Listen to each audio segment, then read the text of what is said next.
না, নাম না বলেই বলে এক টাকলা বেড়া ছিল না, ইসলামরে বিদায় করতে চেয়েছিল যে সংবিধানে রাষ্ট্রধর্ম ইসলাম থাকবে কেন, এটাকে ঝেঁটিয়ে বিদায় করা হবে, নাউজুবিল্লাহ।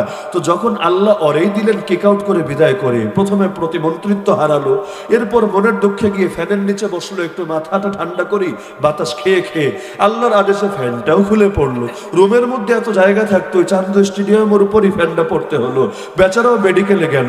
অবশেষে এমপিগিরি একটা ছিল, এখন দল থেকে আবার নমিনেশন দেয় নাই, তা থেকে স্বতন্ত্র প্রার্থী হয়ে দাঁড়িয়েছিল।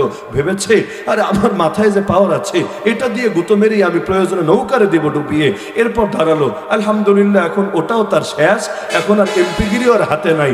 এখন এমপিগিরি হারানোর আগেই দেখি মাহফিলে গিয়া প্রধান বক্তার পাশে বৈশে বৈশে সভাপতির আসনে বয়ান শোনে, আর বয়ান শুনে কি আবেগ, চোখ বেয়ে তার পানি গড়িয়ে পড়তে থাকে।